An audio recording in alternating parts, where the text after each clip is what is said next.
The Suns went on a 14-0 run to close the half against the Memphis Grizzlies on Friday in their win. And that was ultimately the stretch of the game where the Suns really flipped the game on its head. They were actually down 1 point, as you can see here from the score. They were down 49-48 with 3:51 left in the first half in the second quarter. And they would flip the game on its head, going a 14-0 run, and it started showing a lot of the things that have made them the team that they have been in this 6-game win streak now. So I want to just dive into the film on this specific stretch and just highlight some of the good things and some of the things that they were parlaying off of one thing leading to the next. All right, so we obviously see the Suns here on offense, and as we let it flow through, we're going to see Devin Booker and Nurkic getting into their two-man action, one of the better two-man actions across the NBA. But looking at the little things here as we slow it down, we're going to see, first of all, the drag screen from Nurkic just kind of flowing into it. And because of that, and knowing that the Grizzlies were putting two to the ball with Devin Booker, as you can see Biyombo loading up to jump to the level of the screen, we're going to see Nurkic counter with a speed roll. So he's going to essentially just slip right through here, gets a quick touch on Bane to initiate the action, and then he gets a quick slip in. And this pace here is going to beat the rotations of the Grizzlies, and now they're within the advantage in the short roll. And look at what Nurkic is doing. On the catch, after the reverse pivot into it, he's going to catch, and he's going to get a quick look. And that's automatically him looking as he pulls in the low man. He's going to see that he has a 2-on-1 on the weak side. And we can see here is Josh Okogie spaced above the break, and then we got KBD in the corner. Now, in addition to the pass, this is playing within the advantage from the Suns with pace, with tempo. The quickness with which KBD flows into this cut of the low help sinking in and beating the sink rotation from Roddy here, it's just all a really good process from the Suns. And again, just playing with pace within the advantages that they can create. So you see the quick slip, the catch, short roll, and it's immediately followed by a baseline cut here as he trails this man who leaves, obviously, to help put out the fire on the short roll, and then he beats the sink rotation with this baseline cut. Just really great pace and tempo from the Suns. And then flowing into the other side of the ball here, the next possession on defense, we see something that was an issue for them that I've highlighted a couple of times is the switching and how connected they are in it. Early communication here, as you can see from Eric Gordon and Josh Okogie, with Okogie being aggressive on Bane. And then we see the aggressive switch. And look at the denial here from Eric Gordon and where this catch is. They're halfway through the shot clock, and they've barely made it past the half-court line, essentially, before they actually start action. And now we're going to see, in addition to that, the Suns were doing a great job being directional and pick and roll, and they were just specifically with Desmond Bane, keeping him to his left hand, also known as weakening him. So keeping him, influencing him to go to his left hand and trying to take away his strong hand opportunities as much as possible. Grizzlies concede here. He's going to come over the screen. And again, because of the location of the screen, Eric Gordon is more than comfortable just slipping right under this. So now they're 12 seconds into the shot with 12 seconds left on the shot clock and haven't had anything happening on offense. They're going to eventually pitch it over to Bismack Biyombo. And Suns know this is no slight to Biz, but he's not going to make any plays in this situation or scenario. And the Grizzlies have started no offense at this point with 10 seconds left. They try to get into a cut. Eric Gordon is doing a great job in his denial and being physical to the legal limit. Takes away this handoff opportunity. Gets a bit of a push off here from Bane. They don't call it. Does a great job closing that airspace, making him pump fake. And then Okogie, understanding the late clock situation and who he has in the corner, is going to help over and give some activity to make somebody else make a play. And this is where the Suns are going to have just all types of abundances as we see Devin Booker coming over and saving the day, putting his superhero cape on and showing his underrated athleticism. Quick 2-3 step rotation here as the low man, in addition to Nurkic sinking in off of his man in Biyombo. And this contest here leaves Roddy with no opportunity to make a play.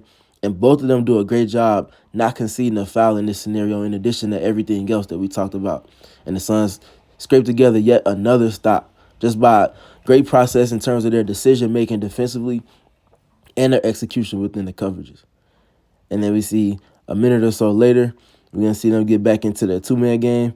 We see the switch, like we talked about before. They're aggressive with it up at the level of the screen. They see that Booker picks up his dribble, so they initiate a late switch. They get into 5-out switching from the Grizzlies here, really just trying to flatten out the Suns' actions. End up getting a deflected pass here, and it's late clock with 7 seconds left. And this is where Devin Booker and the weapon that he is really starts to optimize, as he's shooting a ridiculous 66.7% from the field with 7 seconds or less on the shot clock. We saw what happened, them getting their action flattened out. It kicks back around to him. And he, because of the switching of the Grizzlies, is going to be enabled the opportunity to go against Bismack Biyombo. Nurkic comes in and set the screen, but then they realize, oh, wait, that's Biyombo because of the switching and the late switch that occurred with Roddy here, with Roddy guarding Nurkic. So Booker's going to just blow past Biyombo, get into the mid-range, and knock down the midi pull-up, again, with less than 7 seconds left on the shot clock. And that's going to be relevant later on in this film session, and specifically on the very next play. So we see Okogie getting up a shot here from the corner. That's a shot he's going to have to knock down. But KBD, not unlike Josh Okogie or Jordan Goodwin or Nas Little, in these scenarios, just finding ways to be effective on the floor without having to score. Scraping together extra possessions for this Suns team, and with as potent of an offense as they have and prolific of an offense, you get extra possessions, you're guaranteeing some type of positive outcome. And here we're going to see, as Devin Booker, by virtue of all of the switching that the Grizzlies were doing after the Suns get an offensive rebound, Booker's going to be enabled access to Bismack Biyombo directly. No screen is needed. They go with 5-out spacing, and he's enabled space to get into this mid-range pull-up. And look at the separation he's able to create. Again, ultimately taking this shot with 7 seconds or less on the clock again, where, again, he's 66.7% from the field.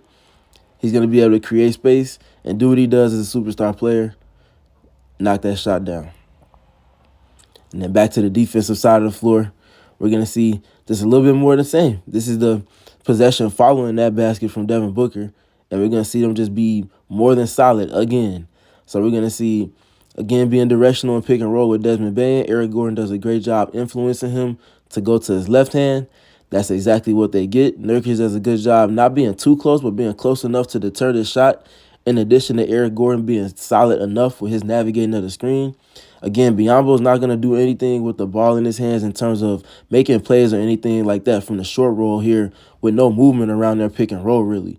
So Nurkic is going to be able to stay solid in his drop, and he's going to ultimately be active with his hands. And we see him pluck this away from Biyombo, dislodges it, and this is where the Suns have been extremely effective as well. On this 6-game win streak, they're 6th in terms of defensive loose ball recoveries at 6.6 a game, and they're 5th in terms of percentage of those possessions where they come away with the ball defensively.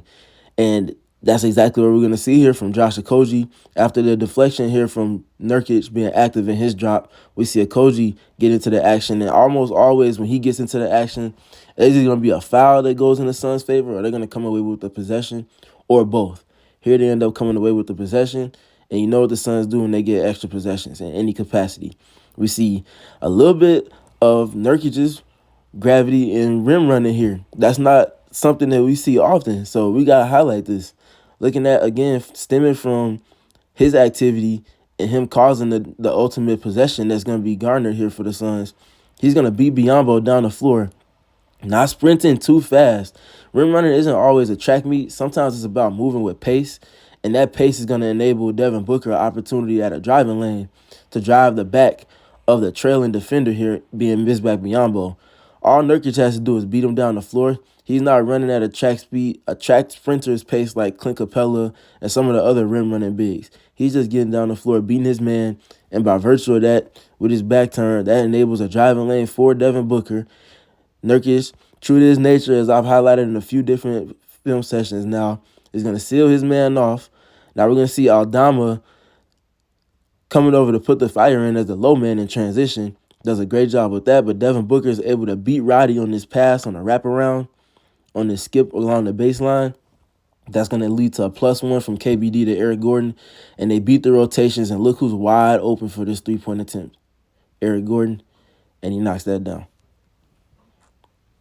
And then that's going to be a timeout from the Grizzlies. And then we're going to see out of this timeout a little bit more of the same. So it's just sideline out of bounds, ATO defense from the Suns.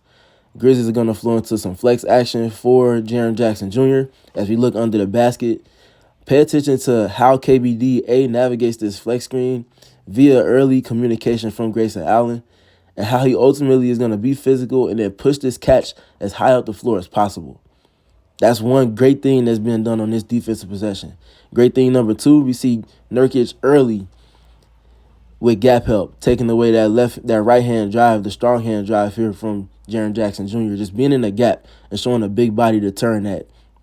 Grizzlies are going to then flow from flex to staggers from the middle third of the floor. It's going to be twirl action here. So we see Roddy curl the initial screen, and this is taking advantage of the help defense and the help positioning because these staggers are coming from the middle third of the floor. So we see Okogie, who's guarding Desmond Bane, drop into his help positioning, trying to be ready for a baseline drive potentially. And then he's like, oh, wait, we got some screening action, so I got to make sure I'm paying attention here. So as they get into the twirl, Grayson Allen also jumps to the help side. This is just defensive positioning that the Suns are trying to get into based off of the positions that they're in on defense right now.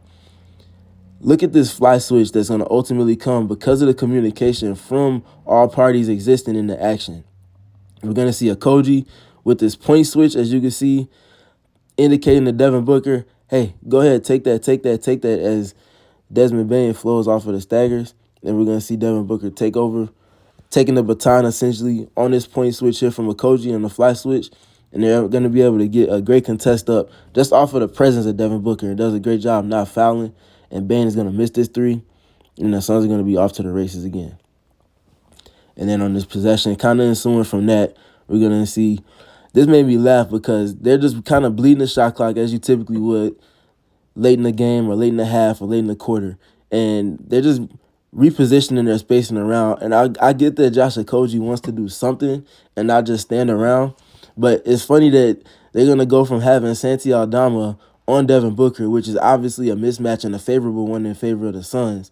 We're going to see them go from that to Okogie flying by, and I was going to attach the defensive player of the year, the reigning defensive player of the year, and Jaren Jackson Jr. on the Devin Booker.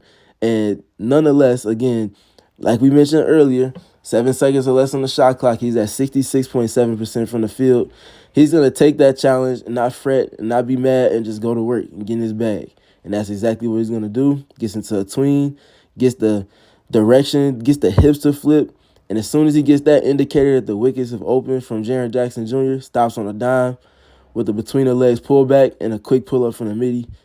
And that's a bucket. Just funny processing from the Suns on that one, and Devin Booker just being inevitable in these situations and scenarios. And then one more final stop here. We're going to see them getting into a stack, and then they're going to end up just kind of flowing out of it. And look at how the Suns defend this. So they do a great job with Okogie getting over.